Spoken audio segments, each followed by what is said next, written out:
Yesterday, the outbreak was officially labeled a global emergency. The World Health Organization made that distinction, made that declaration, and we want to talk more about that with Christian Lindmeier, who is a spokesperson for the WHO, and my guest from the headquarters in Geneva. Mr. Lindmeier, thank you very much for being with me this morning. Thanks for having me, Heather. I have many questions. Let me begin with this. The decision-making behind this declaration of a global health emergency, what changed to make that declaration necessary? So by last Thursday, when the emergency committee, all these experts were undecided, we did not yet have this international spread, and that's an important criteria. What we did have was travelers carrying the virus over the borders into other countries. But this onward transmission that we have seen since then in a couple of countries, Germany, Japan, the UK now apparently also in the US, Vietnam, that is something which is new. And that is a development which we had been looking out for, and that the emergency committee members even had specified they would look out for. Now that happened. This is an emergency situation for global concern. But it strikes me that we may have been, I mean, we've seen it now into the US, Japan, Taiwan, Germany, Vietnam, France now today. I mean, that's where we are today. But it strikes me we were talking about human-to-human transmission very early on, days ago. Maybe not to the degree we are today, but we certainly were talking about it already presenting.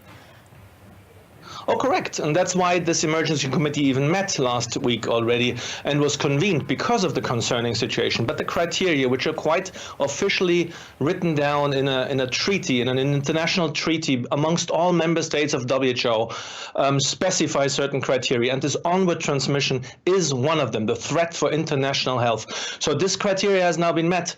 And that's what a global emergency has been called. But make no mistake, there was no measure which could have not been taken before by individual countries or by the community. So nothing was prevented to be done before that call was made. And we certainly saw various countries with various responses. But how now does this does the WHO calling this officially a global health emergency? How does that help? It is, first of all, an important political sign. It's a sign, a wake-up call for countries around the world that we do have a situation which one country alone cannot stem anymore. Meaning the outbreak in China is bigger than just for China to fight it alone or for even the region there.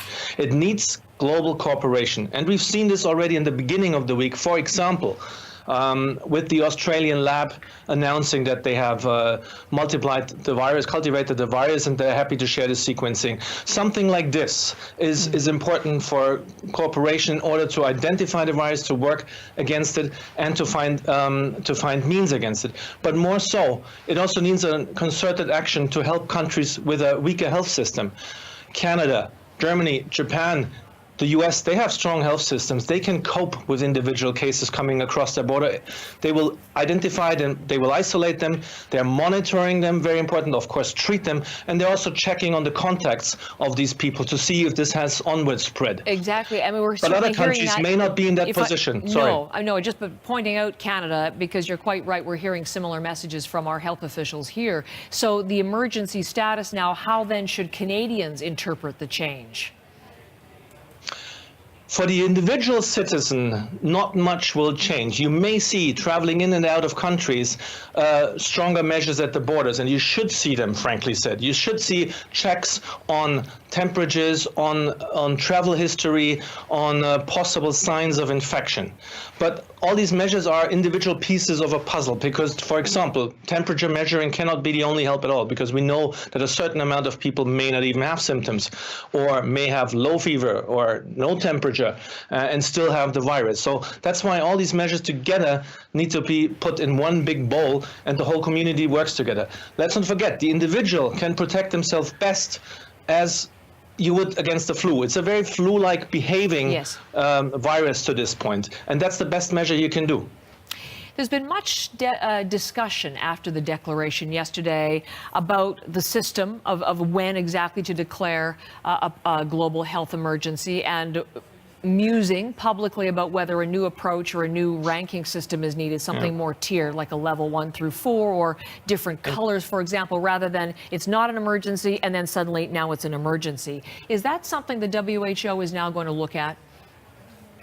Absolutely. So you're absolutely right. So far we have a black-white system. So it's either yes or it's no. It's an emergency, it's no emergency of international concern. And as you could see until now, it is, although it's a very technical term, it's very confusing to member states. It's very confusing to the individual, not knowing what this is now. So a sort of a street light system, a green, yellow, orange, red, anything which can kind of escalate in certain steps would be most likely a better system. So the Director General yesterday already announced that they want to look into this and see how they can implement that in a better way.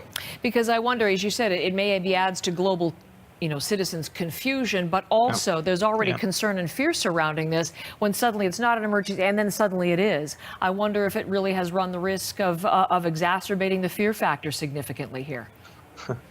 No, I agree. And you're exactly right with this. So before, people were concerned that it was not called an emergency, and they were worried that don't we see cases and you don't name it anything. And now the opposite is true. Now it's nearly a fear, a scare that there is suddenly a global emergency. So it would be better labeled differently to make it also more visible or more clear to people that this is an escalating situation, not a 0 to 100 in no time.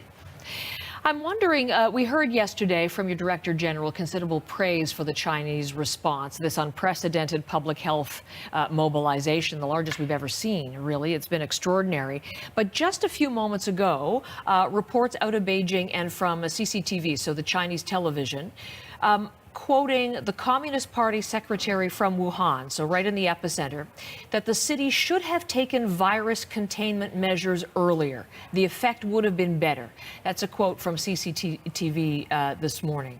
I'm just wondering whether, what that adds. You're praising China's response. Now they're saying we could have done things better. Now we're in an emergency situation. How certain are you that we are, in fact, seeing a significant and appropriate and an effective response in China now?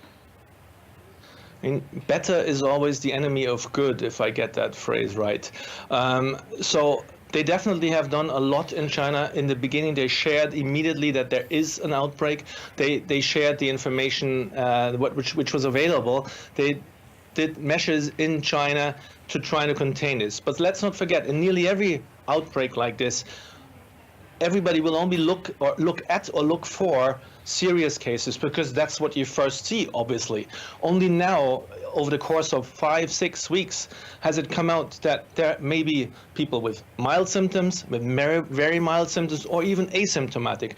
So in the history, of course, talking the last 4 or 5 weeks, if there were asymptomatic cases in the beginning of a disease we didn't know, how would you identify them? So this is a tricky go about, and the technical experts will tell you this is a very typical scenario. You first see serious cases, and then you continue looking further and further and further, and then you find more cases, and hence the cases also explode on the statistics, and you will find more people who are also succumbing related to this illness. Mm-hmm. I'm going to have to leave it at that, but I appreciate the information this morning, and we'll be continuing to be in touch with you, because obviously this is something. We have 3 confirmed cases here. This is a story that we are preoccupied with as well. Thank you, Mr. Lindmeier. I appreciate it. Christian Lindmeier is a spokesperson with the WHO, and he is in Geneva today.